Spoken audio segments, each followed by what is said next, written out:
तो good evening all, welcome to Learners Academy. Good evening बच्चों। So this is exercise number 6.2 का part number 3, right. इससे पहले अपन दो पार्ट्स इस एक्सरसाइज के करके आए हैं, जिसमें अपन 4 क्वेश्चंस करके आए हैं। 2 days पर क्वेश्चन का एवरेज चल रहा है अपना ना, क्योंकि अपन ग्रेट डिटेल में क्वेश्चन को बिल्कुल खोल के तोड़ मरोड़ के पूरा कचूमर निकाल देते हैं उसको, इतने डिटेल में पढ़ते हैं अपन। तो इसीलिए हम एक दिन में 2 या 3 ही क्वेश्चंस कर पाते हैं। बट डोंट वरी, एक क्वेश्चन भी कर पाएंगे तो भी चलेगा, फिर भी कोर्स होगा। पर शर्त यह है कि जो भी करो, एक के आधा क्वेश्चन भी करो, पूरा ढंग से डिटेल में करके जाओ, समझ के। 10 बार नहीं आता, 20 बार पूछो, ठीक है। पूछोगे नहीं तो फिर आपकी तरफ से कमी है, वो प्रॉब्लम आपकी है, वो आपको सीखना पड़ेगा, पूछना आपको ही सीखना पड़ेगा, ठीक है। शर्मो हया को भूल जाओ, शर्म का ही इसमें, ठीक है ना। चलो, सो क्वेश्चन नंबर 5 का फिगर आई होप सबने बना लिया है। So let's read the question. और टॉपिक क्या चल रहा है सबको पता है, क्या चल रहा है? Parallel lines, transversal and corresponding angles and alternate angles. और कल एक और टॉपिक डिस्कस हुआ था, alternate angles on the same side of, जैसे मैं घूम रहे हैं, है ना। चलो चलते हैं आगे। In figure 6.32 this is the figure AB is parallel to. अब जैसे ये पैरेलल वाली चीज दिखाई दे ना, तो मन में घंटी बजनी चाहिए। अब लगाऊंगा मैं कॉरेस्पॉन्डिंग एंगल, अब लगाऊंगा मैं अल्टरनेट एंगल, क्योंकि पैरेलल वाली चीज कंपोनेंट अगर अपने को मिल जाती है गिवन पॉइंट में, तो अब 100% वहां पे अल्टरनेट एंगल या कॉरेस्पॉन्डिंग एंगल का कॉन्सेप्ट लागू होता है।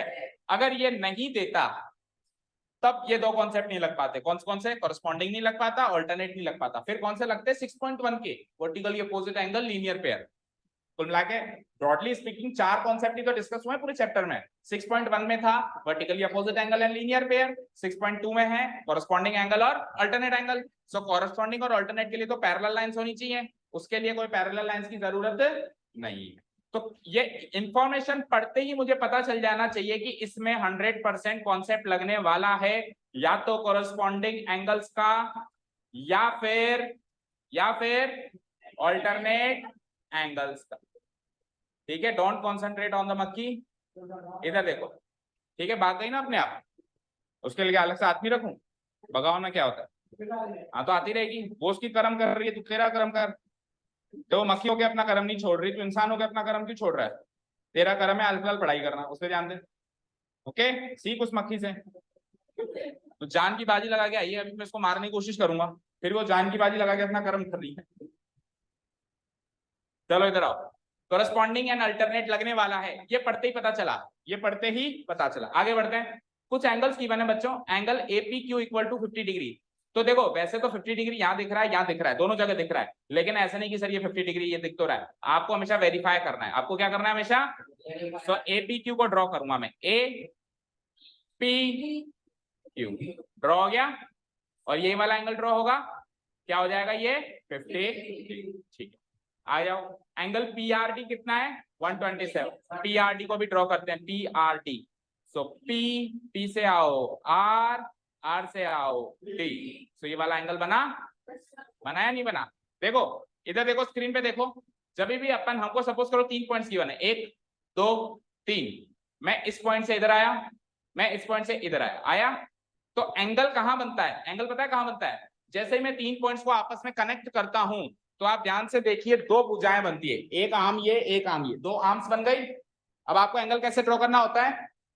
ऐसा एंगल ड्रॉ करना होता है जो इस आर्म को भी टच कर रहा हो और इस आर्म को भी टच कर रहा हो। जैसे कि यहाँ पे देखो PRD, तो ये चीज हाईलाइट हुई।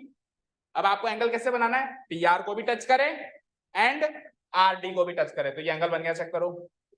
कई बच्चों को दिक्कत होती है ड्रॉ करने में कि सर ये PRD एंगल कहां बना, कैसे बना, समझ नहीं आया।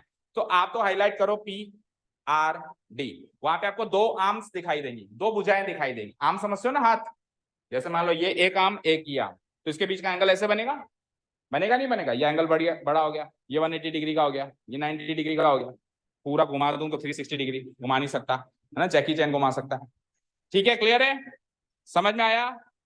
ठीक है, चलिए आगे बढ़ते हैं। Find x and y। हमको क्या क्या निकालना है? x और y। उसके लिए x और y देखना पड़ेगा कहाँ है। सो x कहाँ है? ये रहा, ट्राइंगल के अंदर बैठा है। y भी ट्राइंगल के अंदर बैठा है, ठीक है। ये दोनों एंगल्स हमको निकालने हैं। क्वेश्चन क्लियर है? अब सबसे पहले हम स्ट्रेटेजी बनाएंगे। क्या बनाएंगे? स्ट्रेटेजी। स्ट्रेटेजी मतलब हम खुद सोचेंगे कि हमको क्या करना है हमारे मन में, ठीक है। एक बार स्ट्रेटेजी बन गई फिर हम सोचेंगे इसको प्रेजेंट कैसे करें। देखो क्लास 9 से जो मैथमेटिक्स के क्वेश्चंस हैं या मैथमेटिक्स है उसमें प्रेजेंटेशन मैटर करता है। क्या मैटर करता है? क्लास 8 तक तो क्या होता था, जैसे एक्स पूछ लिया आपने ऐसे ही लिख दिया x इक्वल टू 30 डिग्री, कैसे आया क्यों आया कोई नहीं पूछने वाला। पर 9th क्लास से प्रेजेंटेशन मैटर्स। आपको प्रेजेंटेशन बतानी पड़ेगी, ये x 30 डिग्री आया तो कैसे आया, तभी मार्क्स मिलेंगे 9th से जितनी भी अब आगे क्लासेस चलेंगी। सो पहले तो खुद को ये सोचना पड़ेगा कैसे आया, और फिर ये भी सोचना पड़ेगा कि इसको प्रेजेंट कैसे करूं। होता है ना कई बार हमारे मन में हमको पता है आंसर क्या है पर प्रेजेंट करना नहीं आ रहा, बोलना नहीं आ रहा, मैं बताऊं कैसे, समझाऊं कैसे, नहीं आ रहा। समझ गए? तो दोनों चीजें इस साल ही सीखनी पड़ेगी क्योंकि क्लास 10th में नहीं तो बहुत देर हो जाएगी। क्लास 10th में अच्छा कंसिडरेबल परसेंटेज सबको स्कोर करना है नहीं करना है? करना है। बोलो 9th क्लास से बच्चा कोचिंग आना क्यों शुरू करता है? बिकॉज टारगेट होता है क्लास 10th। तो 10th में आने के बाद तो 10th के कॉन्सेप्ट ही पढ़ने में टाइम हमारा खत्म हो जाता है। तो प्रेजेंटेशन करना हम कब सीखेंगे? अभी 9th में मौका है। अभी कुछ मार्क्स कम भी आ जाएंगे तो चलेगा, लेकिन हम अच्छे से सीखेंगे प्रेजेंटेशन कैसे करते हैं। ठीक है? क्लियर? ओके। सो हम एक्स और वाई निकालने की स्ट्रेटेजी तैयार करें पहले। रेडी? So let's see. देखो मुझे एक चीज बताना बच्चों, ये दोनों लाइंस पैरेलल हैं क्या? तो अगर ये दोनों लाइंस पैरेलल हैं तो मुझे यहाँ पर दो ट्रांसवर्सल्स दिखाई दे रही हैं। ट्रांसवर्सल क्या होती है? जो दोनों पैरेलल लाइंस को इंटरसेक्ट करें। तो मुझे एक नहीं, मुझे दो दो ट्रांसवर्सल्स दिखाई दे रही हैं। क्या आपको दिखाई दे रही है? नाम बताओगे दोनों ट्रांसवर्सल के? एक तो देखो ये पी क्यू दिख रही और एक, तो दो दो ट्रांसवर्सल्स हैं या नहीं है? तो जब दो दो ट्रांसवर्सल हैं तो आप कौन सा कॉन्सेप्ट लगा रहे हो, वो किस ट्रांसवर्सल के मकसद से लगा रहे हो, वो ट्रांसवर्सल भी बताना पड़ेगा। ऐसा नहीं कि सर कोई इनमें से कोई एक ट्रांसवर्सल है, कौन सी है वो भी बताना पड़ेगा। ठीक है? अब देखो यहाँ पे, अब आप एक चीज करो बेटा, ये PQ जो है ना, PQ दिख रहा है आपको, इसको इग्नोर करो। क्या कहा मैंने? इग्नोर। इग्नोर मतलब ऐसे मानो वहां पे है ही नहीं।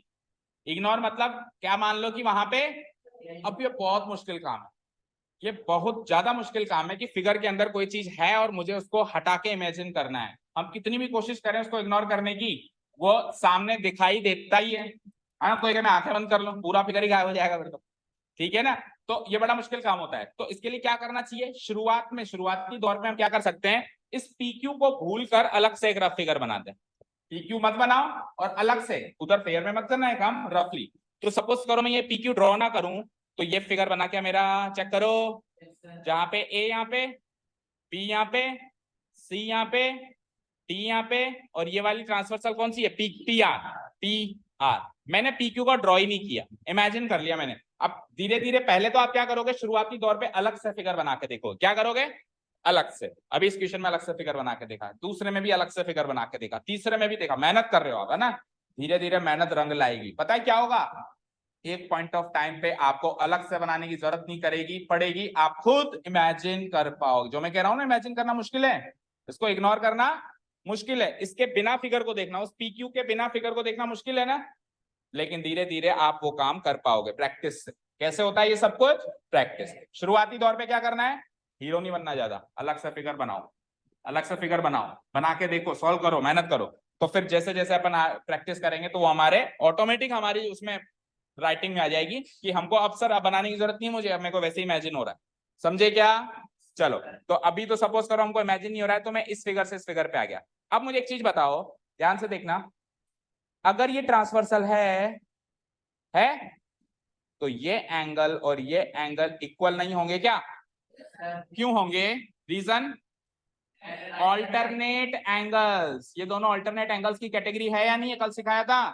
तो अगर ये 127 है, चेक करो, ये तो 127 है, तो वो भी कितना है? वो भी कितना है? अच्छा जी, पक्का ये 127 है? पक्का?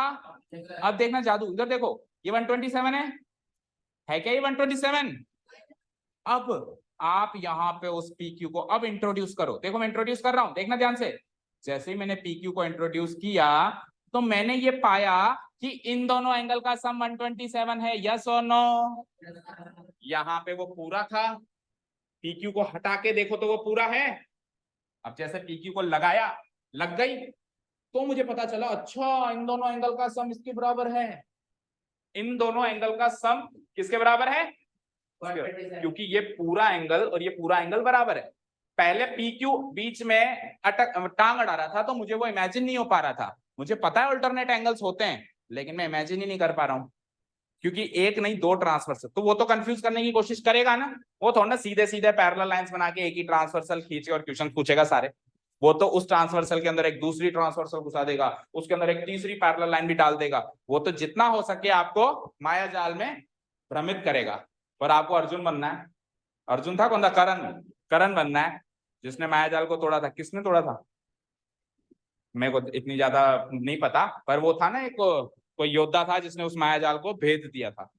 ठीक है, एनिमल्स। चलो आ जाओ, अपन इस माया जाल को भेदेंगे। अपन इस भीम था क्या, नहीं भीम नहीं था, वो अलग ही छोटा भीम। इधर देखो, चलो इधर देखो, चलो Abhimanyu, yes this is the right answer. Abhimanyu was the one जो वो पेट से ही सीख के आया था, जन्म से पहले वो माया जाल को भेदना सीख के आया था, ऐसा कुछ था। स्टोरी अच्छे से पढ़ा करो बेटा, पुरानी कथाएं जितनी भी है ना, जब भी मौका मिले अपने मम्मी पापा दादी दादी, वो हमारा एक तरीके से उन स्टोरीज से हमको मोटिवेशन मिलता है कि हम ये काम कर सकें, सारी चीजें हम कर सकें। अब ये भी तो माया जाल है या नहीं है? समझ में आया ना क्या कहा मैंने? इसको जब मैं हटाऊंगा ना, इधर से हटाऊंगा ना, ये हट गई ना, तो पता चलेगा ये एंगल इसके बराबर है। अब आवाज नहीं। और जैसे ही मैं लगाऊंगा ना, तो मुझे पता चलेगा कि इन दोनों एंगल का सम, इन दोनों का एंगल का टोटल कितना है, 127। तो अगर इन दोनों का टोटल 127 है और दोनों में से एक एंगल पता है, तो दूसरा नहीं बता सकते, माइनस कर दो।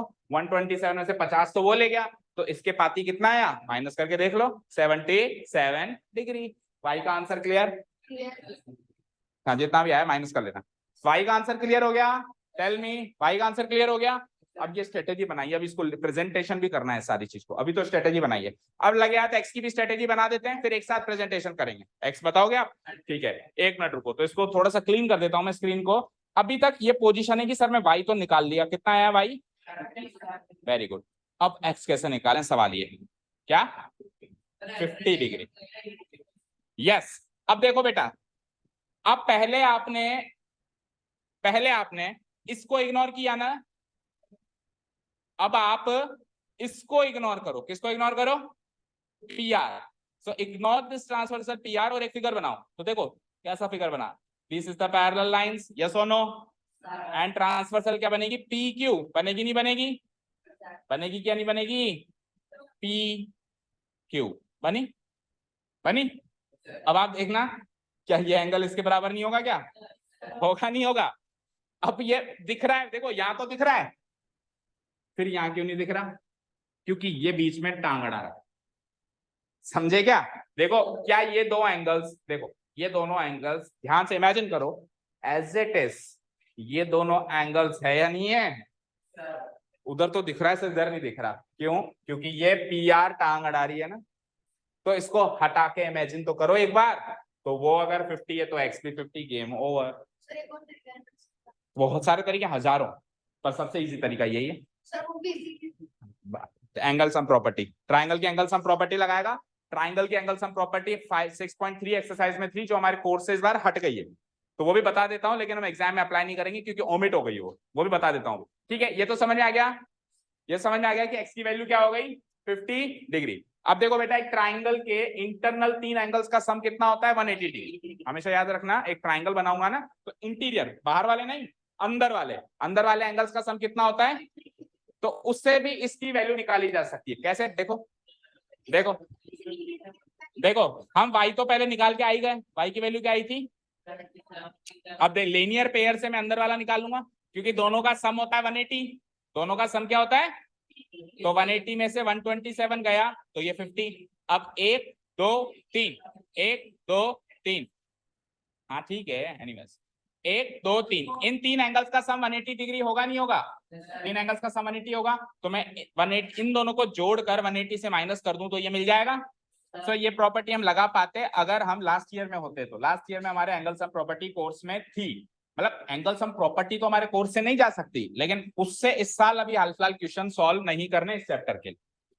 ठीक है ना? एंगल सम प्रॉपर्टी तो रहती है कि एंगल 3 एंगल्स का सम 180 डिग्री है, ये चीज कोई कोर्स से हटा नहीं सकता।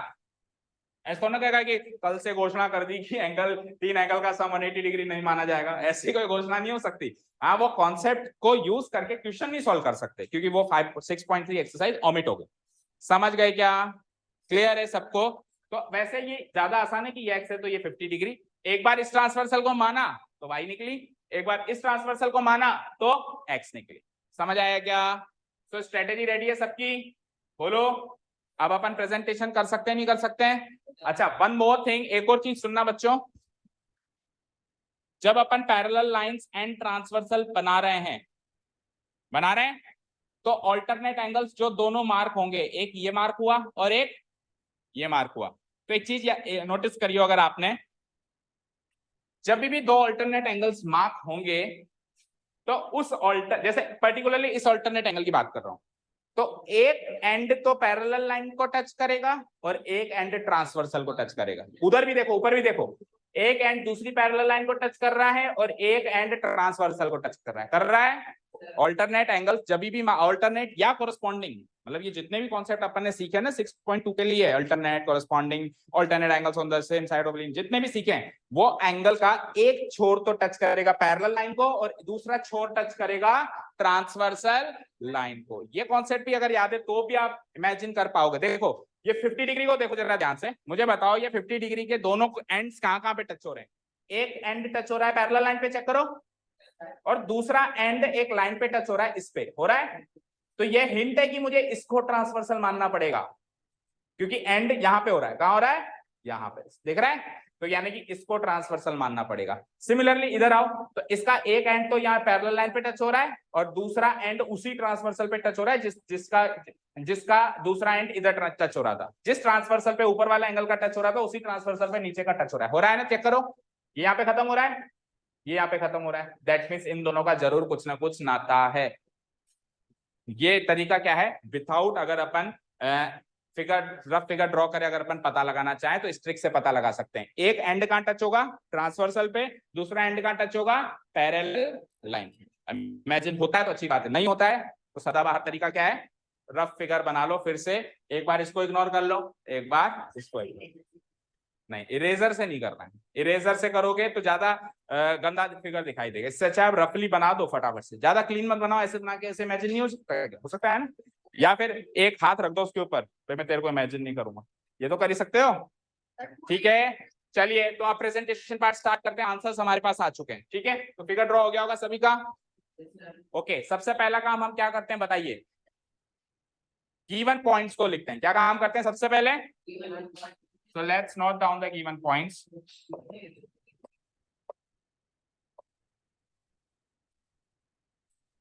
Here the given points are,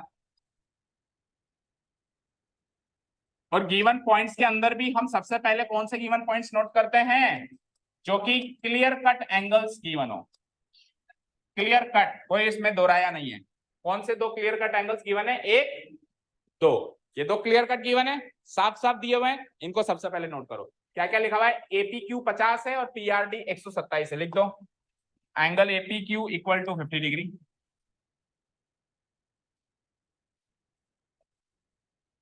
और सेकेंड एंगल कौन सा गिवन है? Angle PRD. ये कितना गिवन है?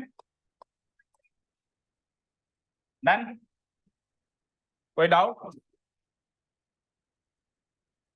अच्छा, ये जो फिगर्स आ रहे हैं अभी बुक के अंदर दिखाई दे रहे हैं, सारे बच्चे इसको देखकर फिगर तो ड्रॉ कर पा रहे हैं? अगर किसी बच्चे को, कई बच्चों को होती है सर फिगर ड्रॉ नहीं हो पा रहा देखकर, कौन सी लाइन कहां से गई कहां से निकली ये समझ नहीं आ रहा, तो कोई भी ऐसा कॉम्प्लिकेटेड सा फिगर दिखाई दे जो ड्रॉ नहीं हो पा रहा है तो प्लीज लेट मी नो। अगर आप नहीं बताएंगे तो मैं अज्यूम करूंगा कि आपसे ड्रॉ हो गया, मैं फिगर ड्रॉ करके भी बता दूंगा, ठीक है? पर आपको बताना पड़ेगा कि हाँ सर ये फिगर मुझसे ड्रॉ नहीं हो रहा। अभी तो इजी इजी से है, आगे चल के थोड़े कॉम्प्लिकेटेड फिगर्स भी।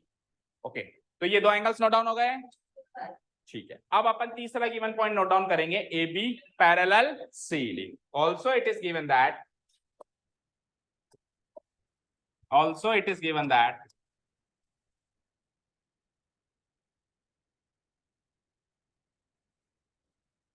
also it is given that AB parallel CD, AB parallel CD, ये भी given है।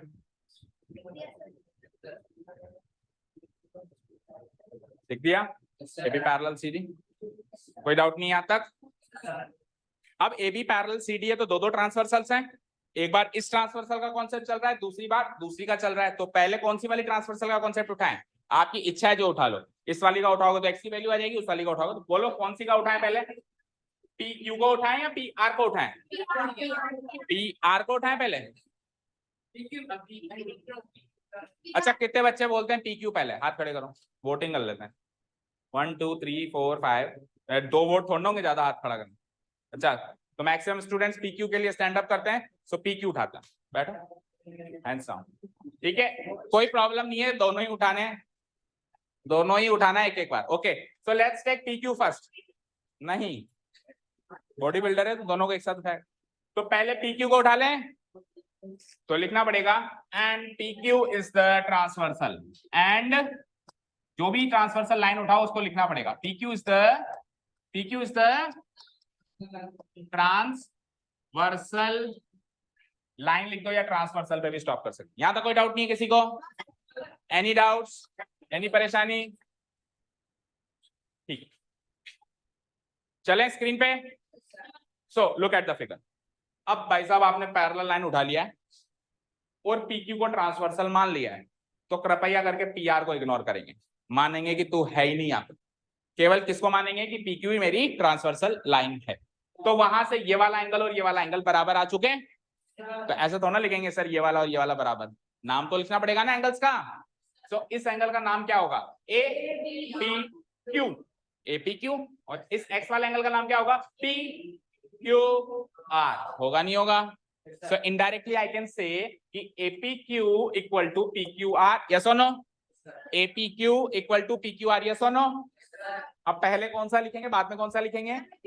जो मिसिंग है वो पहले, जो गिवन है वो, तो मिसिंग कौन सा है? PQR, गिवन कौन सा है? APQ। So what I will write, angle PQR equal to APQ, लिख सकता हूं? लिखो। सो तो सीधा कर दो उसको। So angle PQR equal to, जो गिवन था वो कौन सा था? ये वाला था, ऊपर वाला था, AP। अच्छा ऐसा ही थोड़ी ना लिख देंगे हवा में, रीजन लिखना पड़ेगा। क्या रीजन है दोनों का इक्वल होने का? Very good, alternate angle. ये सारी स्ट्रेटेजी मेरे माइंड में ऑलरेडी है, अब मैं केवल प्रेजेंट कर रहा हूं, मुझे पता है कि अल्टरनेट एंगल से और ये इक्वल, अब मैं केवल और केवल क्या कर रहा हूं? Only I am doing the presentation part. Okay, alternate angles done up to here। PQR की वैल्यू लगाओ, APQ की वैल्यू लगाओ, पहला क्वेश्चन सॉल्व। चेक करो PQR की वैल्यू क्या है? x। चेक करो फिगर में, PQR की वैल्यू क्या है? x, और APQ की वैल्यू क्या है? 50। सो इधर लिखो x, इधर लिखो 50, x equal to 50, answer x की वैल्यू 50 आ जाएगी। समझ आया ना? PQR की वैल्यू हो जाएगी, दैट इज PQR की वैल्यू फिगर में गिवन है x, एंड APQ की वैल्यू फिगर में देखो ऊपर लिखी भी है आपने, क्या वैल्यू लिखी है? सो x इक्वल टू 50 डिग्री। पहला क्वेश्चन सॉल्व हो चुका है। टेल मी, कोई डाउट? एक क्वेश्चन सॉल्व हो चुका है, x की वैल्यू आ चुकी है। हो गया नोट डाउन?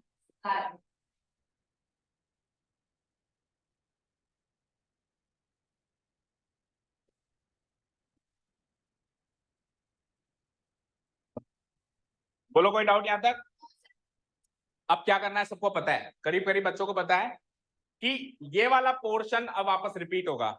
अगेन मैं पैरेलल लाइन लिखूंगा पर ट्रांसवर्सल चेंज कर दूंगा, पैरेलल लाइन में लिखूंगा पर ट्रांस, तो फिर एंगल भी चेंज हो जाएंगे, और एंगल चेंज हो जाएंगे तो y की वैल्यू आ जाएगी। मतलब ये portion as it is repeat होने वाला है, समझ गए? चलो तो जगह बना दूं? हाँ हाँ, यहां से लेके तो वापस नया कॉन्सेप्ट लगेगा ना। इतना नोट डाउन हो गया? बोलो जगह बना दूं, शॉर्ट कर दूं इसको?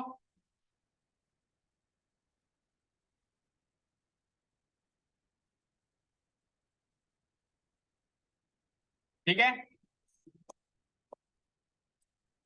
चलो तो अब देखो पहले क्या लिखा था? Also it is given that, अब क्या लिखेंगे? Again it is given that, क्योंकि दोबारा कर रहे हो ना इस कॉन्सेप्ट को, ठीक है ना?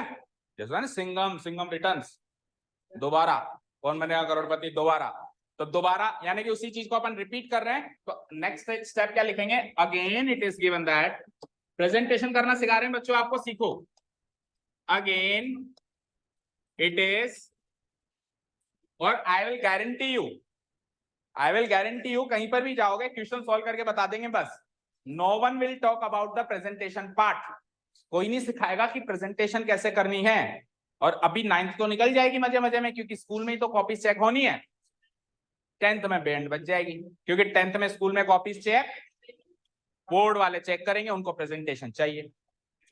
ठीक है, तो मेन फोकस आप यहाँ पे प्रेजेंटेशन पे लगाएंगे क्लास 9 में। ओके, हाँ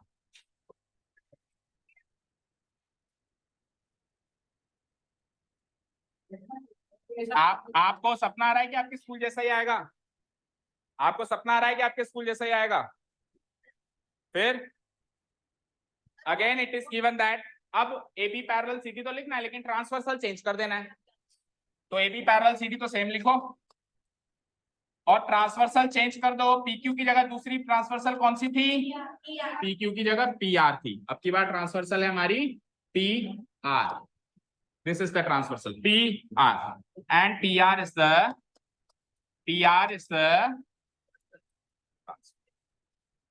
done up to here. So अब कौन सा एंगल इक्वल होगा चेक करना है मुझे, है ना, तो इधर आओ, स्क्रीन पे आ जाओ वापस। अब PR ट्रांसवर्सल है तो इसको इग्नोर कर दूं, तो ये पूरा एंगल हमने बनाई थी ना स्ट्रेटेजी, ये पूरा एंगल इसके बराबर होगा। ठीक है, अच्छा आपको पता है जो एंगल ऐसे होता है, कैसे करूं देखो, जो एंगल ऐसे होता है 90 डिग्री, जो ऐसे होता है वो एक्यूट एंगल होता है 90 डिग्री से कम, और कोई एंगल ऐसे होता है ऐसे 90 डिग्री से भी मुंह ज्यादा खुला हुआ, इसको ऑब्ट्यूज एंगल कहते हैं। क्या कहते हैं, अब देखो आप खुद हिंट लगा सकते हो, समझदार अच्छे हो, कि ऑब्ट्यूज एंगल के बराबर होगा और एक्यूट एंगल के बराबर होगा। तो आप ध्यान से देखो, इसका मुंह 90 से ज्यादा खुला हुआ है या नहीं खुला हुआ है, तो ये एक ऑब्ट्यूज एंगल है, तो इसकी इक्वालिटी भी तो ऑब्ट्यूज एंगल से एस्टैब्लिश होगी। कोई बच्चा 127 इक्वल टू y लिख दे तो बेवकूफ होगा नहीं होगा, ये कहां से ऑब्ट्यूज दिख रहा है उसको, ये कहां से ऑब्ट्यूज दिख रहा है, y तो ऑब्ट्यूज दिख नहीं रहा ना, लेकिन ये पूरा एंगल ऑब्ट्यूज दिख रहा है, ये पूरा एंगल ऑब्ट्यूज दिख रहा है ना, तो यहां से भी क्लियर हो रहा है कि obtuse will be equal to an obtuse angle only.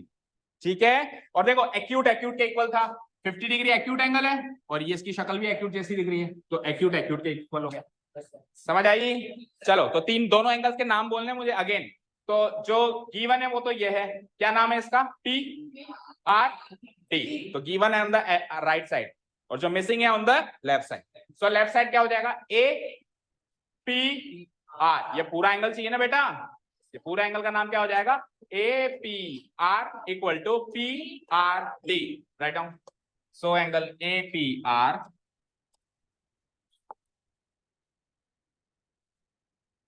Angle APR equal to angle, और रीजन तो वही पहले वाला, alternate angle, because they are alternate angles so they have to be equal to each other.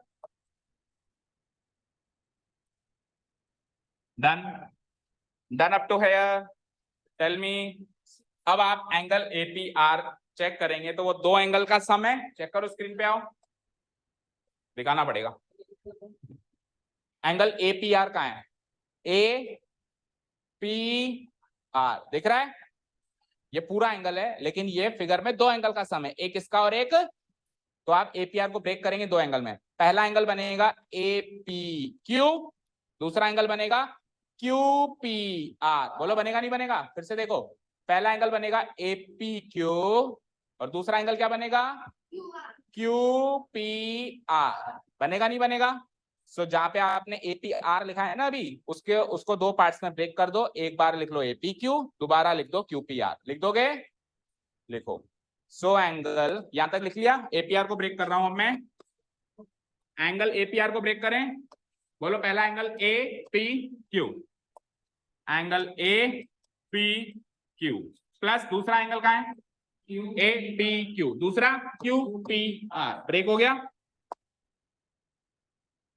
और right side पे no change, right side पे क्या लिखा हुआ है, एंगल PR की लिखा हुआ है, बोलो यहां से यहाँ इस स्टेप में समझ में आ गया होगा आपको बच्चों या नहीं आया बताओ। देखो आरएचएस नहीं, ये फिगर से है, फिगर का कोई रीजन नहीं होता, ये चीज तो फ्रॉम द फिगर क्लियर है, ज्यादा ज्यादा हम लिख सकते हैं it is clear from the figure, but वो भी ना लिखें तो भी चलेगा। मान लो फिगर में लिखा हुआ एंगल एबीसी 60 डिग्री, तो उसका कोई रीजन थोड़ा ना, फिगर में ही गिवन है। ओके, सो फिगर के अकॉर्डिंग मैंने इस एपीआर को इन दो पार्ट्स में स्प्लिट कर दिया है और PRD as it is same लिख दिया है। हाँ बोलो, कोई कुछ पूछ रहा था? डायरेक्ट एपीआर की वैल्यू है आपके पास? तो उधर जब आप 50 प्लस वाई लिख रहे हो, सपोज करो 50 प्लस वाई, तो भी तो आप स्प्लिट कर रहे हो समथिंग प्लस समथिंग, तो अभी भी तो मैंने स्प्लिट ही किया। अब मैं वही तो लिखूंगा, एपीक्यू की वैल्यू 50 और इसकी वैल्यू वाई, तो अल्टीमेटली तो मैं भी 50 प्लस आर वाई में आ रहा हूं, आप डायरेक्ट आ रहे हो, मैं एक स्टेप के बाद आ रहा हूं। समझ आया? क्लियर है? कोई डाउट नहीं है? चलो अब फिगर पे आ जाएंगे, तो एपीक्यू की वैल्यू देखो ऊपर भी दिख रही होगी आपको 50 है क्यूपीआर की वैल्यू फिगर में देख लो वाई है, क्यूपीआर की वैल्यू y है, इसकी वैल्यू 50 है और उसकी वैल्यू 127 है। तीनों एंगल्स की वैल्यूज को नोट डाउन करें। एंगल एपीक्यू की वैल्यू क्या है? 50 डिग्री। एंगल क्यूपीआर की वैल्यू कितनी है? y। एंगल क्यूपीआर की वैल्यू कितनी है? y। और पीआरटी की वैल्यू क्या है? चेक करो ऊपर, 127। तीनों एंगल्स की वैल्यू डाल दी मैंने फ्रॉम द फिगर ही डाली है मैंने। अब आपको y की वैल्यू चाहिए थी, आपका अल्टीमेट टास्क था, आपको y की वैल्यू चाहिए थी, आप जो उसके साथ y के साथ लगा हुआ है उसको उधर भेज दोगे, भेज देंगे। सो इधर प्लस 50 था तो उधर जाके क्या हो जाएगा? तो finally y equal to 127 degree minus 50। Solve करो तो 12 में से 5 70। डन। आंसर्स मैच करो आंसर की से। ठीक है, अब एक क्लोजिंग स्टेटमेंट और बनता है यहाँ पे, क्लोजिंग स्टेटमेंट और बनता है, इतना हो गया। क्लोजिंग स्टेटमेंट हम लिखेंगे, उसमें क्वेश्चन जिस भाषा में करता है आंसर भी उसी की भाषा में देना होता है। क्वेश्चन किस भाषा में है उसका? फाइंड एक्स एंड वाई, तो हम क्या देंगे? So the values of X and Y are, जो भी एक्स की वैल्यू है जो भी वाई की वैल्यू, ठीक है ना, उसी की भाषा में आंसर देंगे। तो क्लोजिंग स्टेटमेंट में कहा यहाँ ऊपर सेट करता हूं, स्पेस नहीं है। हेंस द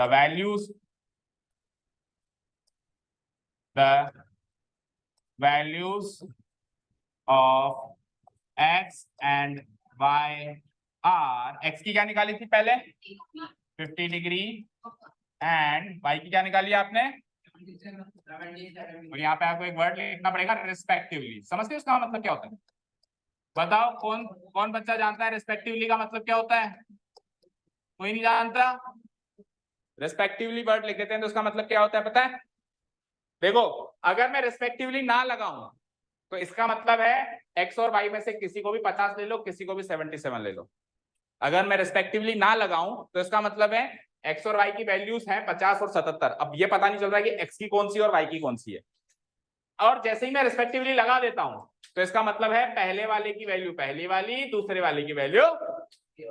तो रिस्पेक्टिवली वर्ड इसलिए लगाना होता है जब एक से ज्यादा एलिमेंट्स वहां पे होते हैं, और आपको सेम रिस्पेक्टिवली मतलब सेम रिस्पेक्ट में पहले वाले की वैल्यू पहले वाली, दूसरी वाले की, मान लो 3 होते तो पहले वाले की पहली, दूसरे वाले की दूसरी, तीसरे वाले की तीसरी, और रिस्पेक्टिवली ना लगाएं तो क्लियर नहीं हुआ कि कौन सी किसकी। तो इसीलिए जब भी एक से ज्यादा आंसर है तो हमको रिस्पेक्टिवली वर्ड लगाना है। आपको क्वेश्चन में भी ये वर्ड लगाया मिलेगा कई बार।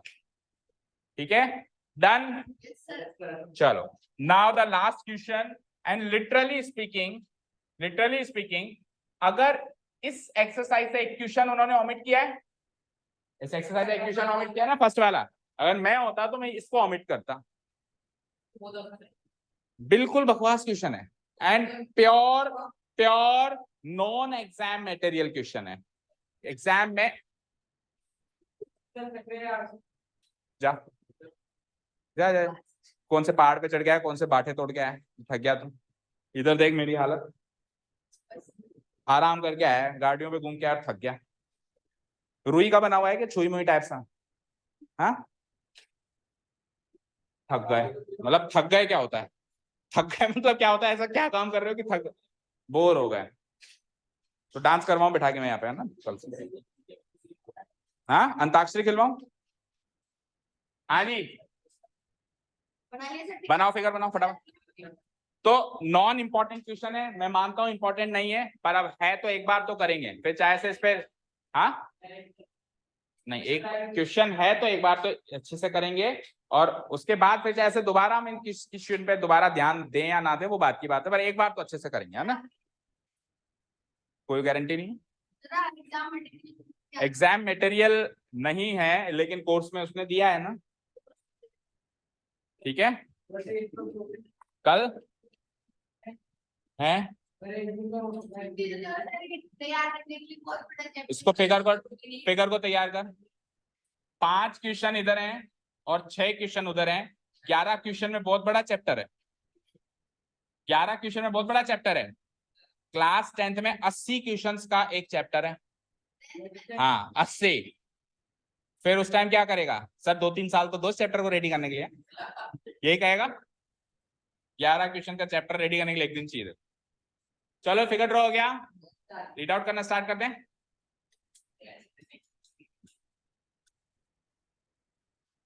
अब इस क्वेश्चन को अच्छे से समझने के लिए कुछ बातें समझनी होंगी। ये साइंस प्लस मैथ्स का मिश्रण है। ये क्वेश्चन क्या है, science question and maths question का कॉम्बो पैक।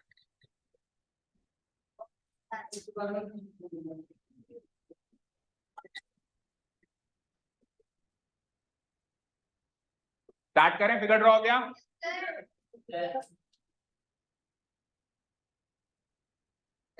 तो पहले तो हम क्वेश्चन को रीड आउट करते हैं और फिर कुछ चीजें आपको सिखानी होगी, उसके बाद फिर अपन इसका सॉल्यूशन देंगे। क्वेश्चन को रीड आउट कर लें एक बार सब लोग। हो गया रिद्धि शैली, ड्रॉ हो गया। सबका ध्यान अब स्क्रीन पे, सब स्क्रीन पे देखो सब लोग। In figure 6.33 this is the figure. PQ and RS are two mirrors. PQ और RS दो मिरर्स हैं। मिरर समझते हो ना, आईना। आईना इज द करेक्ट वर्ड। शीशा तो कोई सा भी शीशा हो सकता है। आईना जिसमें अपनों को अपनी परछाई प्रतिबिंब दिखाई देता है, ठीक है। दो मिरर्स है, राइट। अब सुनो, placed parallel to each other. अच्छा जी, दो मिरर्स उसने लिए, लाइक एक ये मिरर है एक ये मिरर है, लेकिन इनको पैरेलल लिया है। कैसे किया है, पैरेलल मतलब इनके बीच का गैप बराबर है। जैसे पैरेलल लाइंस होती हैं, पैरेलल ऑब्जेक्ट्स भी तो हो सकते हैं, तो पैरेलल लिया, बिल्कुल पैरेलल। ऐसे अगर इसको मैं ऐसे कर दूं तो ये आगे जाके भिड़ जाएंगे, लेकिन ये भिड़ नहीं सकते, ये पैरेलल है। कितना भी ऊपर जाओ कितना भी नीचे जाओ, या अगर मान लो ऐसे हैं तो कितना भी ऐसे जाओ कितना भी ऐसे जाओ, हर हाल में ये क्या है, पैरेलल। इस तरीके से इनकी प्लेसमेंट की गई, पैरेलल टू ईच अदर। ये देखो ये दोनों पैरेलल दिखाई दे रहे हैं, दिखाई दे रहे हैं। अब ये मिरर की तरह दिखाई दे रहे हैं, लाइन की तरह दिखाई दे रहे हैं, और अब इतना तो मैचिंग करना पड़ेगा, ठीक है ना। ये एक मिरर ऐसे मानना पड़ेगा। मान लिया सबने, ओके आगे बढ़ते हैं। An incident ray. अब देखो रे क्या होती है, सबको पता है, किरण, जिसका एक पॉइंट तो फिक्स होता है, जहां से स्टार्ट होती है, जहां से स्टार्ट होती है वो फिक्स होता है, पर कहां जा रही है वो फिक्स नहीं होती। तो देखो रेस दो तरीके की होती है, एक होती है इंसिडेंट, एक होती है रिफ्लेक्टेड। एक होती है इंसिडेंट, एक होती है रिफ्लेक्टेड। इंसिडेंट मतलब स्टार्ट होने वाली, रिफ्लेक्टेड मतलब रिफ्लेक्ट होने वाली। For example let's say this is the mirror. अब यहां पर एक रे आई और रिफ्लेक्ट होके वापस, समझे। तो जो आई वो तो थी इंसिडेंट, जो रिफ्लेक्ट होके गई वो है रिफ्लेक्टेड। समझ आया, वेरी इजी। इंसिडेंट। अब उधर भी हाँ कोई सी भी किरण, अभी जैसे ट्यूबलाइट चल रही है तो पूरे ट्यूबलाइट अगर वहां चल रही है, ट्यूबलाइट अगर वहां चल रही है, पूरे रूम में भी उजाला हो रहा है, क्योंकि इसमें से रेज आ रही है, फिर दीवार पे टकरा रही है, दीवार से टकरा रही है, यहाँ आ रही है, फिर ऐसे ऐसे टकरा, बहुत बार टकराई जा रही है, टकराने को दिख नहीं रही है, पर ये बहुत बार इंसिडेंट रिफ्लेक्ट इस तरीके से पूरे रूम में उजाला हो रहा है, और ये विद इन सेकंड्स हो रहा है। ऐसा नहीं कि आराम से हमने ट्यूबलाइट जलाई 2 घंटे के बाद आके देखे फिर उजाला हुआ, ऐसा थोड़ा है। आराम से टकरा रही है, 2% टकरा रही है, टकराई फिर गई। ऐसे तो ट्यूबलाइट जला के सर 2 घंटे के बाद चलेगा, उजाला धीरे धीरे, ऐसा नहीं है ना। विद इन झटके से वो फटाफट टकरा टकरा के उजाला होता है। समझ आया, क्लियर है। Incident ray and reflected ray का मीनिंग समझ में आया सबको। इंसिडेंट का मतलब होता है प्रारंभिक, स्टार्ट होने वाली, और रिफ्लेक्टेड मतलब रिफ्लेक्ट होने वाली, टकरा के जाने वाली। डन। ऑप्शन तो एक ए बी नाम की इंसिडेंट रे है, ए बी नाम की इंसिडेंट रे है, वो मिरर पी क्यू को टकराती है। चेक करो, ये ए बी पी क्यू को टकराई, कहां पे टकराई? बी पर, एट बी टकराई, टकरा के ये रिफ्लेक्ट हो गई, तो पीसी बन गई रिफ्लेक्टेड रे। द रिफ्लेक्टेड रे moves along the path BC, जो रिफ्लेक्टेड रे है वो बीसी वाले रास्ते पे गई। अब सुनो ध्यान से, उस मिरर के लिए, किसके लिए? पीक्यू के लिए। पीक्यू के लिए बीसी कौन सी रे है? रिफ्लेक्टेड या इंसिडेंट?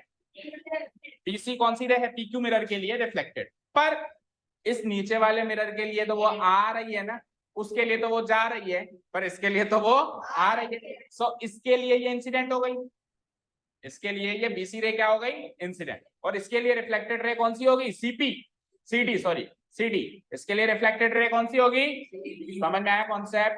देखो फिर से देखो, पीक्यू मिरर के लिए A B incident, BC reflected, yes और नो? और आरएस मिरर के लिए बीसी इंसिडेंट और सीडी रिफ्लेक्टेड, यस और नो? तो ये जो बीसी वाली रे है ये दोनों के लिए कॉमन है, उसके लिए तो इंसिडेंट है, इसके नहीं, उसके लिए रिफ्लेक्टेड है और इसके लिए इंसिडेंट है। डन, यहां तक क्लियर सबको? ओके, आगे बढ़ते हैं। अब आपको क्या करना है, देखो इसको पढ़ भी लो। BC strike the mirror RS, फिर वो आरएस मिरर को स्ट्राइक करती है, टकराती है एट सी, सी पर टकराती है, एंड अगेन रिफ्लेक्ट्स, फिर से रिफ्लेक्ट होती है, and reflects back along CD, CD के रास्ते रिफ्लेक्ट होके वो जाती है। ठीक है, जो मैंने आपको इजी लैंग्वेज में बताया वही सब यहाँ पे लिखा हुआ है। Okay done. अब आपको क्या करना है, आपको ये प्रूव करना है कि जो सबसे पहली रे थी और जो सबसे आखिरी रे है, ये दोनों आपस में पैरेलल हैं। तो दिख तो रही है दोनों पैरेलल, चेक करो। ठीक है, दिख तो रही है पैरेलल। ये प्रूव करना है कि ये पैरेलल, साबित करके दिखाना। समझ में आया? अब सुनो, अगर आपने मिरर्स पैरेलल रखे हैं तो ये इंसिडेंट, पहली इंसिडेंट और आखिरी रिफ्लेक्टेड, पहली इंसिडेंट, आखिरी रिफ्लेक्टेड आपस में पैरेलल होंगी अगर स्टार्टिंग में मिरर्स पैरेलल हैं तो। और स्टार्टिंग में मिरर्स अगर पैरेलल नहीं है तो ये दोनों रेस भी पैरेलल। तो आपको गिवन है ना क्वेश्चन में कि पी क्यू आर एस दो पैरेलल मिरर्स हैं, बताओ है या नहीं है? तो इसीलिए ये दोनों भी पैरेलल होंगी। पर अब साबित कैसे? देखो, एक तो चीज होती है याद रखने वाली, एक चीज होती है साबित करने वाली। तो याद तो क्या रखना है कि अगर मिरर पैरेलल है तो रेस पैरेलल होंगी, ये तो है याद रखने वाली बात। पर सीधा नहीं लिख सकते हम कि सर मिरर पैरेलल है तो रेस भी पैरेलल है, प्रूव्ड, ऐसे नहीं कर सकते। ये याद रखने वाली बात है। साबित करने के लिए तो कोरस्पॉन्डिंग एंगल्स, अल्टरनेट एंगल्स, ये सारे कॉन्सेप्ट जो अपन इस एक्सरसाइज में सीखे उनको अप्लाई करके दिखाना पड़ेगा। यहाँ तक क्लियर है? अब साइंस का लॉ होता है, साइंस में लाइट वाले चैप्टर में आप सीखेंगे, आ चुका है या नहीं आ चुका है वो आप देख लेना, नहीं आया तो अब आएगा। लॉ ऑफ रिफ्लेक्शन कि एक मिरर से, हाँ 8 में आया होगा, ठीक है। एक सॉलिड ऑब्जेक्ट से, लाइक मिरर मान लो या कोई भी चीज मान लो, उससे जब कोई रे आती है, टकराती है और जाती है तो इक्वल क्या होती है? लंबाई तो फिक्स होती नहीं है उसकी। रे की कोई फिक्स लंबाई नहीं होती, रे का तो बस आने वाला पॉइंट फिक्स है, जाने वाला पॉइंट तो फिक्स ही नहीं है, तो लंबाई कैसे नापोगे? एंगल। तो ध्यान से सुना, फिर से देखो, ये अगर यहाँ पे 30 डिग्री पे टकराई तो 30 डिग्री पे ही जाएगी, समझे क्या? समझे क्या? जिस एंगल पे इंसिडेंट रे टकराती है उसी एंगल पे रिफ्लेक्टेड रे भी टकरा के वापस जाएगी। दैट मीन्स एक कॉन्सेप्ट है, angle of incidence equal to angle of reflection, yes और नो? एंगल ऑफ इंसिडेंस बोलो, angle of incidence equal to angle of, ये मैथ्स का लॉ नहीं है, साइंस का लॉ। मैंने जैसे कहा कि मैथ्स एंड साइंस का कॉम्बो पैक है इस क्वेश्चन में, तो साइंस के वो रूल्स भी अपने को अप्लाई करने पड़ेंगे।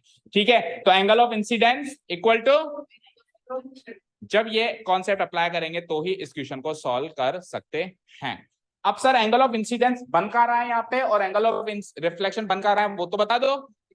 बताऊं वो एंगल, बताऊं कहां बनेगा? एंगल ऑफ इंसिडेंस कौन सा माना जाएगा इस वाले फिगर में? देखना ध्यान से,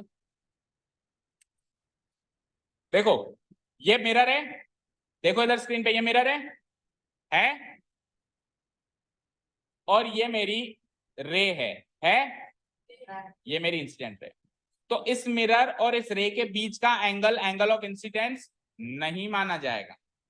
सुनो, एंगल ऑफ इंसिडेंस बनाने का लॉ, मतलब तरीका, हम क्या करेंगे, इस पॉइंट से ध्यान से देखो, एक परपेंडिकुलर ड्रॉ करेंगे, सीधी परपेंडिकुलर समझते हो, जो 90 डिग्री पे इंटरसेक्ट करती है, इसको ड्रॉ करेंगे। कौन सा रिसर्च कर रहा है? बता। देखो भरोसा नहीं है कि मैं सही पढ़ा रहा हूँ। तो 7 चैप्टर देख रहा है पहले, लेकिन देखो इसकी टेंशन नहीं है कि 6 चैप्टर का ये लास्ट क्वेश्चन समझ लूं। क्यों देख रहा है 7 चैप्टर? मैं नहीं पढ़ा रहा, 7 चैप्टर पढ़ा ही नहीं रहा हूं मैं अगला। अब बोल, उंगली हटा वहां से, बुक में से उंगली हटा। हाँ, तो एंगल ऑफ इंसिडेंस आप खुद लेट करते हो अपने आप को, पता है? आप खुद, आप सारे लोग खुद अपने आप को लेट करते हो, मैं नहीं लेट करता। आप मेरे को एक बार टोकोगे, मैं तो 5 मिनट का लेक्चर दूंगा हर बार। अब आप सोच लो, आप मेरे को डिस्टर्ब मत करो, मैं आपको डिस्टर्ब नहीं करूँ। हाँ बिल्कुल, आई डोंट केयर, ट्यूशन जो स्टार्ट हो गया वो खत्म हो गई, जाओगे आप। किसी को प्रॉब्लम हो पेरेंट्स से बात करा दो, मैं बात कर लूंगा। ठीक है, देखो इधर आओ। सो हम क्या करेंगे, सुनो फिर से ध्यान से सुनो, मैं इसको क्लियर कर देता हूं। लेट से ये मिरर है, ये मिरर है, और यहां से एक इंसिडेंट रे आई आई। तो सर एंगल ऑफ इंसिडेंस कहां बना, कौन सा एंगल माना जाएगा एंगल ऑफ इंसिडेंस?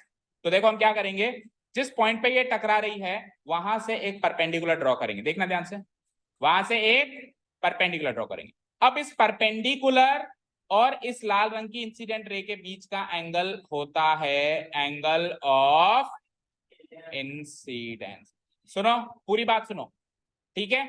और जैसे ये टकराएगी तो टकरा के रिफ्लेक्ट होगी लाइक दिस, होगी नहीं होगी बताओ? तो इस रिफ्लेक्टेड रे और इस ग्रीन कलर के लाइन के बीच का एंगल होता है एंगल ऑफ, ये है एंगल ऑफ रिफ्लेक्शन। तो मुझे बताइए एंगल ऑफ इंसिडेंस और एंगल ऑफ रिफ्लेक्शन कहां कहां बनता है, ये समझ आया? तो एंगल ऑफ इंसिडेंस और एंगल ऑफ रिफ्लेक्शन को इमेजिन करने के लिए एक परपेंडिकुलर ड्रॉ करनी पड़ेगी, जहां पे इंटरसेक्शन हो रहा है उस पॉइंट पे एक परपेंडिकुलर ड्रॉ करूंगा। इस परपेंडिकुलर से इधर वाला एंगल एंगल ऑफ इंसिडेंस है, इस परपेंडिकुलर से उधर वाला एंगल एंगल ऑफ रिफ्लेक्शन है, और ये दोनों एंगल आपस में क्या होंगे, इक्वल होंगे। ये वाला एंगल और ये वाला एंगल, समझ आया ना? बोलो, this one and this one, this angle will be angle of incidence, this angle will be angle of, तो ये वाला एंगल इस वाले एंगल के बराबर होगा। अब चलें फिगर पे वापस। ओके, अब फिगर पे आओ, अब आप वहां पे एंगल ऑफ इंसिडेंस और एंगल ऑफ रिफ्लेक्शन बता दो। तो मेरे को क्या करना पड़ेगा, पहले एक परपेंडिकुलर ड्रॉ करना पड़ेगा बी पे। हाँ, ड्रॉ हो गया, बस इतना ड्रॉ करके छोड़ दो, है ना? तो देखो ये वाला एंगल एंगल ऑफ इंसिडेंस, ये वाला angle angle of reflection, clear? इसके लेफ्ट साइड वाला एंगल ऑफ इंसिडेंस, देखो देखो यहाँ पे इस परपेंडिकुलर का इंसिडेंट रे के साथ जो बनेगा एंगल वो एंगल ऑफ इंसिडेंस, और रिफ्लेक्टेड रे के साथ जो बनेगा वो एंगल ऑफ रिफ्लेक्शन। भाई कोई कहे सर इधर वाला इंसिडेंस और इधर वाला रिफ्लेक्टेड क्यों? क्योंकि इधर वाला इंसिडेंट रे के साथ बन रहा है और उधर वाला रिफ्लेक्टेड रे के साथ बन रहा है, समझ आया? अब इस वाले इंटरसेक्शन पे इंसिडेंस और रिफ्लेक्शन का है, तो इधर भी एक परपेंडिकुलर ड्रॉ करनी पड़ेगी देखने के लिए। सो लेट्स से इधर मैंने परपेंडिकुलर ड्रॉ करी लाइक दिस। तो अब मुझे बताओ कौन सा इंसिडेंस है और कौन सा रिफ्लेक्शन है? देखो अब की बार ये इंसिडेंट रे है या नहीं है? ये वाली बीसी, बीसी क्या है, इंसिडेंट रे। तो इधर वाला तो बनेगा इंसिडेंस, और ये वाली रिफ्लेक्टेड है, सीडी मेरी रिफ्लेक्टेड है, तो ये वाला बनेगा रिफ्लेक्शन। डन। सो क्या पता चला, पता ये चला कि ये वाला एंगल इसके बराबर है और ये वाला एंगल इसके बराबर। मान लो इसको मैं 1 2 3 4 से मार्क करूं, 1 2 3 4। सो एंगल 1 बराबर एंगल 2 एंड एंगल 3 बराबर एंगल 4। यहां से हमको ये बातें पता चली, ठीक है? अब जितना पता चला पहले इतना नोट करते हैं, ठीक है? तो फिगर ड्रॉ हो गया, आप कंस्ट्रक्शन वर्क करो, यहाँ पे एक डॉटेड लाइन में परपेंडिकुलर ड्रॉ करो, इसका नाम रख देते हैं हम पी क्यू। कैसे रखेगा जब बी से स्टार्ट हो रहा है तो? अरे बी से स्टार्ट हो रहा है तो बी तो रखना पड़ेगा ना। हाँ चलो बी एक्स रख दो, B X and C Y, C Y, B X C Y, ये परपेंडिकुलर ड्रॉ करो डॉटेड लाइन में। कंस्ट्रक्शन वर्क हमेशा डॉटेड लाइन में होगा। हाँ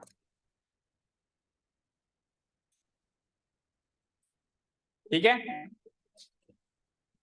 लिखना स्टार्ट करें। ओके चलो भाई, अब प्रेजेंटेशन पार्ट पे आ जाओ, थोड़ा लेंथी सा प्रेजेंटेशन है इसका।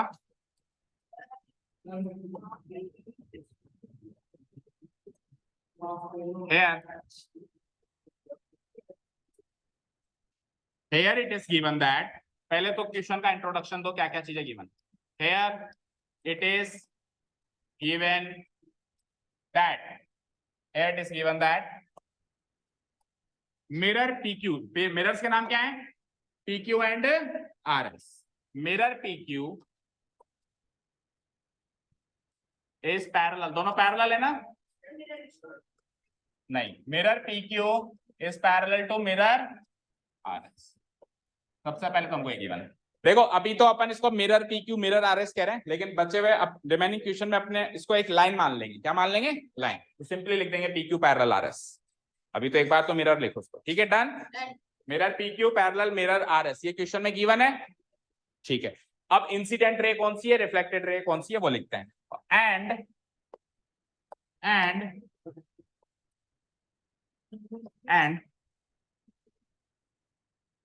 ए रे, रे का नाम क्या है? AB।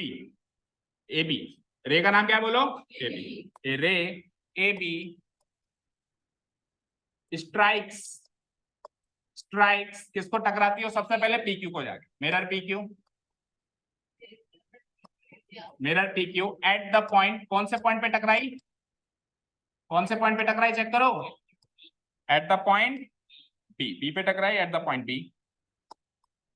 एंड देन फिर रिफ्लेक्ट हो जाती है, एंड देन रिफ्लेक्ट्स और रिफ्लेक्ट होके कौन से रास्ते पे जाती है? BC वाले रास्ते पे जाती है। तो रिफ्लेक्ट्स अलोंग BC और BC पे रिफ्लेक्ट होके अगेन फिर नीचे वाले से टकराती है एंड देन अगेन स्ट्राइक्स। अब की बार कौन से मिरर को स्ट्राइक किया उसने? RS। Again strikes mirror RS। और कौन से पॉइंट पे स्ट्राइक किया उसने? Eight the point C। Very good. नीचे वाले मिरर को उसने C पॉइंट पे स्ट्राइक किया, C पे स्ट्राइक हुआ एट द पॉइंट C, और C से टकरा के फिर वापस वो CD के अलोंग चली गई।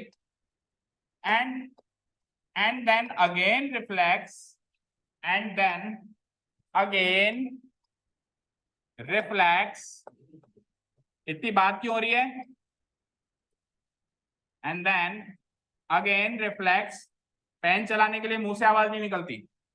और यहां दिख रहा है मुझे, ये मिरर है मेरा, देख रहे हो? यहां से भी दिखता है, यहां से भी दिखता है, ठीक है ना? यहीं से उठा के मारूंगा, रिफ्लेक्ट होके जाएगी जो भी चीज जाएगी। Incident ray and reflected ray, ठीक है। And then again reflects along the path, इस पाथ से रिफ्लेक्ट होके गई, फिर फाइनली वो CD के अलोंग चली गई, और आगे कहां गई उसके बारे में चर्चा है नहीं। अलोंग CD, ठीक है। अरे CD चला गया हमारा, ठीक है। तो ये तो क्वेश्चन का इंट्रोडक्शन हो गया। एक तरीके से क्वेश्चन पूरा कॉपी पेस्ट करना पड़ेगा, ठीक है ना? क्या क्या स्टोरी चली वो तो लिखनी पड़ेगी। इतना हो गया। सो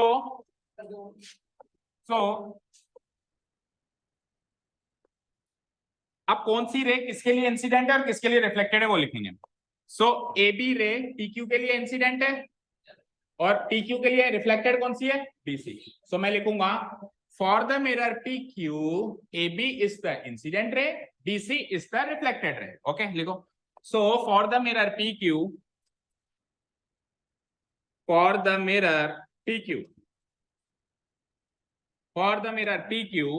PQ के लिए इंसिडेंट रे कौन सी है? AB इज द इंसिडेंट रे,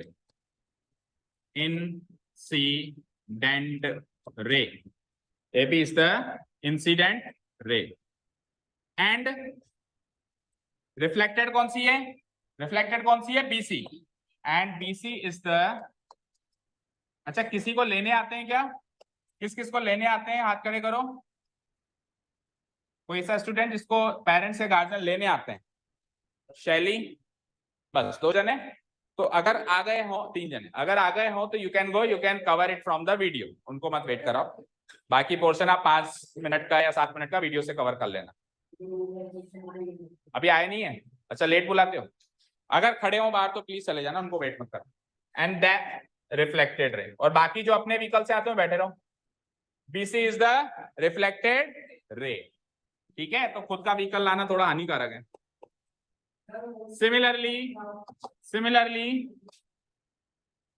सिमिलरली अब दूसरा मिरर उठाओ फॉर द मिरर। दूसरा मिरर कौन सा है? R S.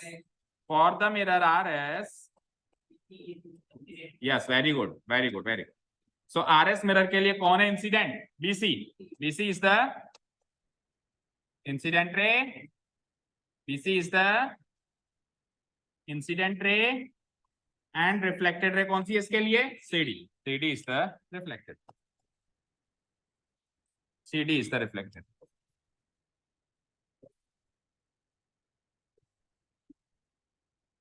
Tell me, यहां तक क्लियर है क्या? अरे हाँ, मैं कह रहा हूँ ना, अगर कोई वेट कर रहा है तो जाओ। दीदी लेने आती है?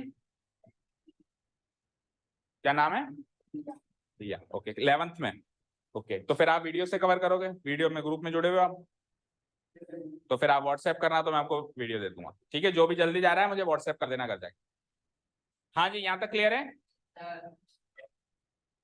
चलें आगे, शुरू करें अब कारवा। अब इंसिडेंट एंगल और रिफ्लेक्टेड एंगल बनाने के लिए परपेंडिकुलर्स ड्रॉ करने पड़ रहे हैं हमको। नेक्स्ट पेज पे चलूं मैं? नेक्स्ट पेज पे आ गया, थोड़ा जल्दी करो।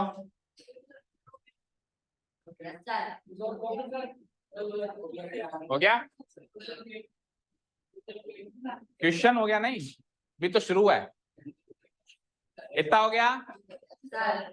डोंट वरी, 5 मिनट में खत्म करेंगे। इधर फोकस करो। तू लिखता ही रहे, छोड़ो। मतलब क्या होता है? पहला वाला लिखा हुआ है सारा, ठीक है। सो कल होमवर्क चेक कर लेते हैं सारा, कल वर्क चेक कर लेते हैं पुराना। ठीक है, चलो नेक्स्ट पेज पे आओ। हाँ जी, अब अपने को क्या करना है? परपेंडिकुलर्स ड्रॉ करना है, जो आपने ड्रॉ कर लिए हैं। कर लिए ना सबने? ये BX and CY perpendicular draw कर लिए, तो इसके बारे में लिखना पड़ेगा। नाउ वी, बीच में मत बोलो। नाउ वी ड्रॉ, बोलो, PQ मिरर के कौन सा परपेंडिकुलर बनाया आपने? PQ मिरर के कौन सा बनाया? BX। Now we draw BX perpendicular to PQ and RS mirror के कौन सा परपेंडिकुलर बनाया हमने? CY। CY परपेंडिकुलर, परपेंडिकुलर का साइन ऐसे होता है ना, RS। ठीक है, CY परपेंडिकुलर। तो जैसे मैंने परपेंडिकुलर बनाया, तो अब मेरे पास दोनों रेस का एंगल ऑफ इंसिडेंस भी है और एंगल ऑफ रिफ्लेक्शन भी है। तो मैं दोनों रेस का angle of incidence and angle of reflection लिखने वाला हूं। सो पहले मैं इस वाले, पहले मैं इस वाले AB और BC के लिए angle of incidence and angle of reflection लिखूंगा। सो बताओ, एंगल ऑफ इंसिडेंस कौन सा होगा? ABX equal to reflected angle कौन सा होगा?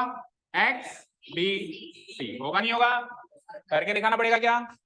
देखो इधर देखो, ये वाला एंगल होगा एंगल ऑफ इंसिडेंस, ये वाला एंगल होगा एंगल ऑफ इंसिडेंस। क्या नाम होगा इसका? ABX। और राइट साइड वाला होगा रिफ्लेक्टेड एंगल XBC। और ये दोनों एंगल आपस में इक्वल होंगे। रीजन क्या डाल देंगे? Because we know that angle of incidence equal to angle of, तो एक लाइन लिख देते हैं। चलो, दो बार लिखने की बजाय में एक बार लिख देते हैं। क्या? We know that angle of incidence equal to angle of reflection. ये लाइन लिख दी ना हमने, यानी कि अब इस पूरे क्वेश्चन में आप कभी भी एंगल ऑफ इंसिडेंस और रिफ्लेक्शन को इक्वल कर सकते हैं, क्योंकि हमने ऊपर लाइन लिख दी। और वी नो दैट का मतलब क्या होता है? वी नो दैट का मतलब होता है, अरे तेरे को इतना भी नहीं पता, मतलब चेक करने वाले को आप कह रहे हो, अरे तेरे को इतना नहीं पता कि दोनों इक्वल होते हैं। ठीक है ना? क्लियर है? ठीक है। वी नो दैट, सो मत लिखो, पहले लाइन लिखो। And we know that, what do we know? Angle of incidence, angle of incidence, angle of incidence equal to angle of reflection। जब तक ये रूल नहीं पता चलेगा, इस क्वेश्चन को सॉल्व नहीं कर सकते। और वो हमको पता है, आपको भी पता चल गया, angle of incidence equal to angle of, so कौन कौन सा एंगल इक्वल होगा, नाम लिख देंगे। अब अपन नाम लिख सकते हैं कौन कौन सा एंगल। सो पहले वाले के हिसाब से कौन कौन सा हुआ था? ABX equal to XBC। पहले वाले के हिसाब से ABX इक्वल टू XBC हो जाएगा, बोलो। So angle ABX equal to angle XBC। And दूसरे वाले के हिसाब से भी लिखो लगे हाथ। दूसरे वाले के हिसाब से बताओ एंगल्स का नाम। इधर आओ, एक मिनट। हाँ अब दिख रहा है, देखो दूसरे वाले के हिसाब से नाम बताओ। आओ स्क्रीन पे, ये वाला एंगल और ये वाला एंगल, तो ये वाला एंगल क्या होगा, बी सी वाई, और इधर वाला कौन सा होगा, Y C D. So B C Y equal to Y C D. B C Y equal to angle B C Y equal to angle Y C D. D पे खत्म हो रहा है ना, कहाँ गया देखो भाई, वाई सी डी, डी पे खत्म हो रहा है। डन, यहां तक हो गया, क्लियर है, ठीक है। ये क्वेश्चन पढ़ना क्या है, पढ़, इसका मतलब क्या होता है, तो इधर प्रूव हो गया, कहीं लिखा है प्रूव। इतना अक्ल नहीं है कि जो क्वेश्चन है उसका आंसर प्रूव दैट है तो खत्म ही प्रूव दैट पे होगा। तू पढ़ता ही क्यों है, तू पढ़ी मत, तू छोड़ दे, संन्यास ले ले, तू भी सुखी हो जाएगा, तेरे टीचर्स भी सुखी हो जाएंगे, लिटरली स्पीकिंग।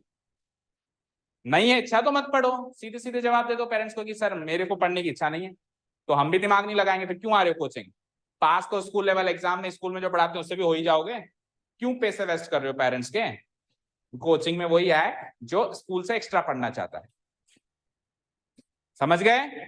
आपका और हमारा टाइम वेस्ट होगा, प्लस आपके गार्जियन के पैसे भी वेस्ट होंगे। आपको केवल इतना ही पढ़ना है कि बस पास ही होना है, तो फिर इतना तो स्कूल में भी पढ़ाई देते होंगे शायद। अगेन आप मेरे को डिस्टर्ब कर रहे हो और उसकी वजह से लेट हो रहे हो, ठीक है। एक चीज ये मिल गई हमको, angle of incidence equal to angle of reflection, और दूसरी चीज ये मिल गई angle of incidence equal to angle of reflection, ठीक है, डन है, यहां तक क्लियर है। अब इसको मान लो इक्वेशन 1 और इसको मान लो इक्वेशन, यहां तक क्लियर है। अब अपन ने अभी तक एक बार भी ये कॉन्सेप्ट तो यूज ही नहीं किया कि पी क्यू पैरेलल है इसके, किया क्या हमने। अब सुनो, यहाँ पे स्क्रीन पे देखो, मेरी तरफ देखो एक बार, मान लो ये दो पैरेलल मिरर से या लाइन हैं, इधर आओ इधर,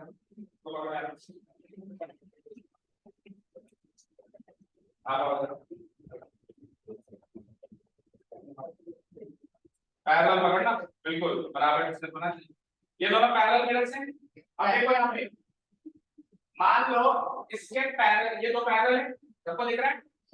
अगर मैं इसके परपेंडिकुलर खींचूं, यहाँ पे दो परपेंडिकुलर खींचे मैंने दोनों, और उसके परपेंडिकुलर खींचूं वहां पे, तो ये दोनों परपेंडिकुलर भी पैरेलल है, क्योंकि ये दोनों पैरेलल है तो इनके परपेंडिकुलर्स भी पैरेलल है, यानी चेक करो कि ये बराबर क्या होगा, नहीं होगा। तो यहाँ पे तो ये dx और cy है, ये भी बराबर होंगे या नहीं होंगे, मतलब पैरेलल होंगे नहीं, बराबर नहीं, क्या होंगे, क्योंकि ये दोनों पैरेलल हैं तो इनके परपेंडिकुलर्स भी पैरेलल हैं, देख सकता हूं।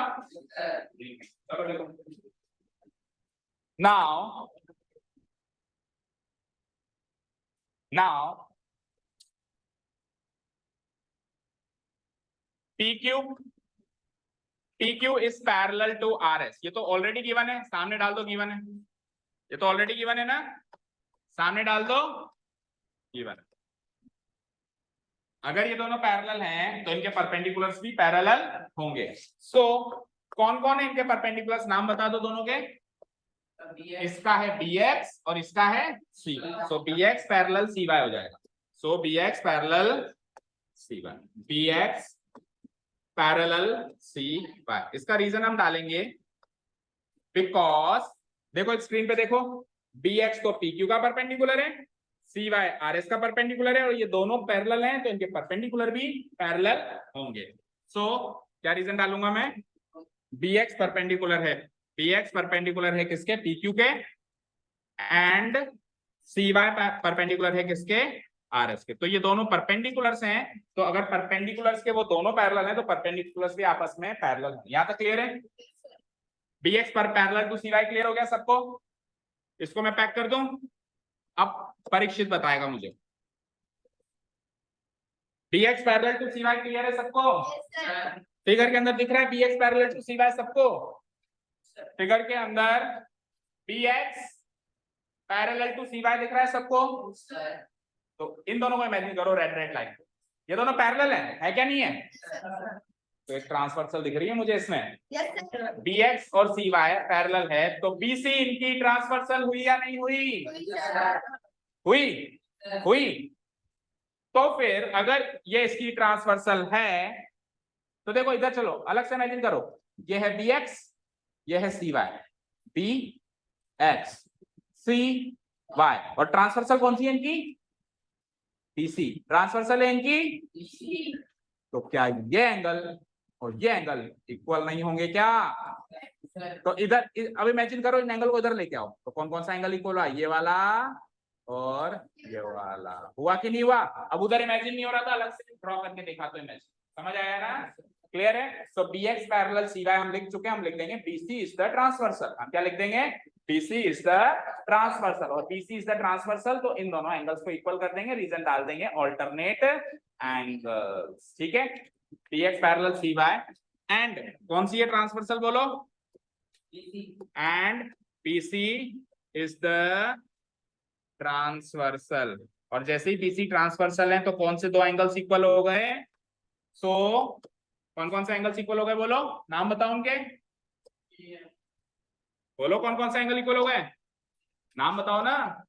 ये वाला इसके इक्वल हुआ ना, तो XBC इक्वल टू BCY होंगे भाई। ये वाला एंगल और ये वाला एंगल, इस एंगल का नाम क्या है? XBC, और उधर वाले एंगल का नाम क्या है? BCY। लिखो, so angle XBC equal to BCY, reason alternate angles. Angle XBC equal to कौन सा था दूसरा? Angle PCY, angle PCY। Reason बोलो, रीजन ऑल्टरनेट एंगल। और इसको आप मान लो इक्वेशन थर्ड, और गेम ओवर हो चुका है। देखो खड़ा हो जाओ Parikshit, stand up, and you will remain stand up till the end of the class. Now अभी अभी इसको सिखाया कि जब प्रूव करने का क्वेश्चन है तो जब तक हैंस प्रूव्ड नहीं होगा तो खत्म कैसे होगा? बोला मैंने एक बार भी खत्म? बोला? इतने बच्चे बैठे, बोला क्वेश्चन खत्म? अब खड़ा रहे।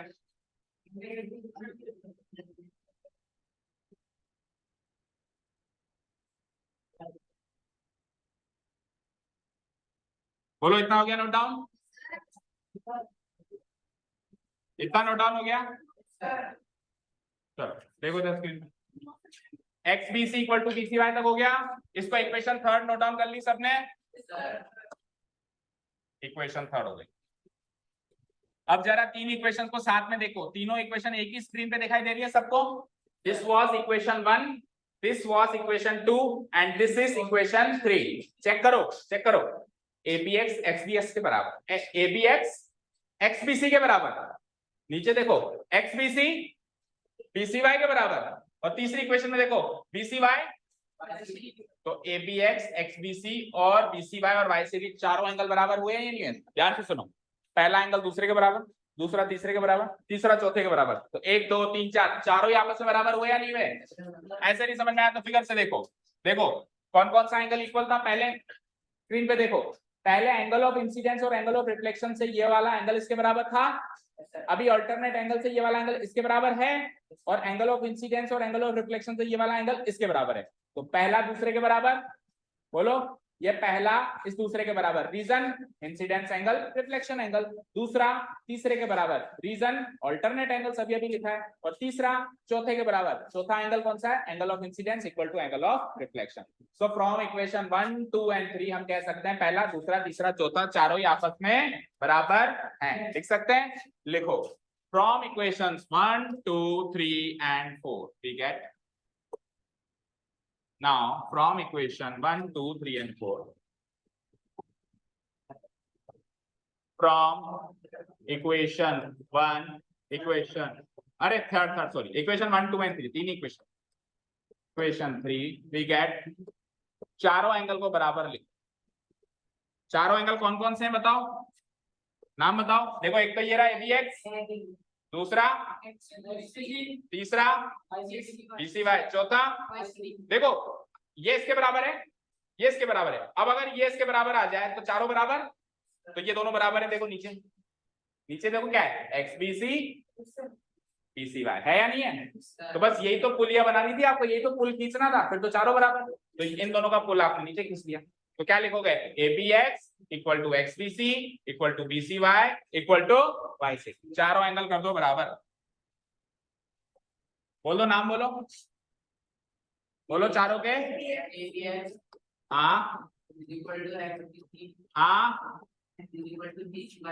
हाँ, डन हो गया। यहाँ तक YCD, यहाँ तक क्लियर है? सबको क्लियर है, कोई डाउट नहीं है?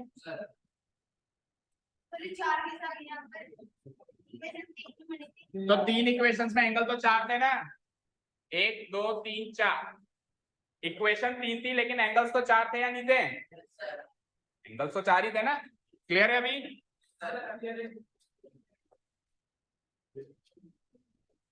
क्लियर है यहाँ तक? हाँ अभी लिख लेना। सुनो यहाँ पे 1 2 3 4, चार एंगल इक्वल हैं, इक्वल है। तो अगर मैं ये चारों इक्वल है तो इन दोनों का सम और इन दोनों का सम भी इक्वल होगा। भाई चारों इक्वल है, मान लो ये 30 30 30 30 के हैं, तो इन दोनों को जोड़ दूं और इन दोनों को जोड़ दूं तो सम भी इक्वल होगा। तो ये दोनों टोटल एंगल्स और ये दोनों टोटल एंगल्स भी इक्वल हो जाएंगे। ठीक है, तो इन दोनों को सम करो। सो angle ABX plus XBC equal हो जाएगा BCY प्लस YCD। और फिर टोटल करके लिखूंगा तो ये टोटल एंगल कौन सा है, ABC, और इधर वाला टोटल कौन सा है, BCD। और ये वाला एंगल अगर इसके इक्वल है तो ये दोनों लाइंस आपस में पैरेलल हो जाएंगी, क्योंकि अल्टरनेट एंगल्स इक्वल है तो लाइंस पैरेलल होंगी नहीं होंगी, हो जाएंगी। चलो तो लास्ट के 2-3 स्टेप्स हैं। किस किस को जोड़ रहा हूं मैं, इसको और इसको। सो इन दोनों को जोड़ के लिखो एक साइड, एक साइड इन दोनों को जोड़ के लिखो angle ABX plus angle equal to, अब इस साइड इन दोनों को जोड़ दो। भाई चारों ही बराबर है तो कोई से भी दो ले लो, उनका टोटल बराबर आएगा angle BCY plus angle YCD।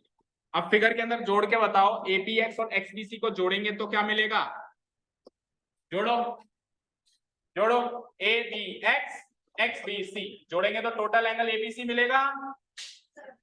एक और दो को जोड़ दूंगा तो टोटल एंगल ABC मिलेगा ना, मिल जाएगा। तो इधर को मिला मुझे total angle ABC implies angle ABC, और इन दोनों को जोड़ो इधर तो क्या मिला, इन दोनों को जोड़ो BCY YCD, 3 और 4 को जोड़ा तो क्या मिला, BCD। Very good, angle BCD, angle BCD। बोलो यहां तक क्लियर है, कोई डाउट नहीं है? तो ABC और BCD बराबर आ गए क्या आपके, एंगल ABC और BCD बराबर आ गए क्या? अब सुनो, लाइंस पैरेलल होती हैं तो अल्टरनेट एंगल इक्वल होते हैं। तो अगर अल्टरनेट एंगल इक्वल है तो लाइंस पैरेलल होंगी। ध्यान से देखो, जो आप फाइनल एंगल लिख के बैठे हो ये अल्टरनेट एंगल ही है, चेक करो चेक करो। उसके लिए पता है क्या करना पड़ेगा, उसके लिए क्या करना पड़ेगा, ये जो आपने कंस्ट्रक्शन किया है ना, इसको हटा के सोचना पड़ेगा। इस कंस्ट्रक्ट, अब आप उसमें मत हटाना, इसको हटा के सोचो एक बार। ये हटा दिया मैंने, ये हटा दिया मैंने। अब आप देखो हटाने के बाद ये वाला एंगल ABC टोटल इक्वल आ चुका है, इसके आ चुका है। तो ये दोनों लाइंस पैरेलल होंगी क्योंकि ये दोनों तो अल्टरनेट एंगल्स हैं। अगर BC को ट्रांसवर्सल मान ले तो अल्टरनेट एंगल्स इक्वल आ चुके हैं तो लाइंस पैरेलल होंगी या नहीं होंगी। तो एक लाइन लिखेंगे, but these are alternate angles, so AB is parallel to CD, hence proof। नहीं, but these are alternate angles, but these are alternate angles। तो alternate angles बराबर आ गए, so वो दोनों लाइंस पैरेलल हो गई। AB parallel CD, so AB parallel CD, hence। तो कितने पन्ने भरे, बस AB parallel, hence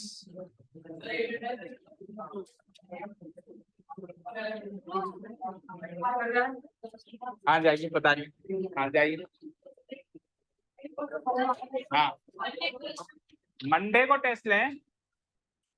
Y Monday? कल चैप्टर नंबर 2 स्टार्ट करना है नहीं करना है, पहले तो डिसाइड करके आओ। ग्रुप में मैसेज करो कि चैप्टर नंबर 2 वाले पढ़ने वाले बच्चे कौन कौन है पॉलिनोमियल्स, कि मैं पढ़ूंगा चैप्टर 2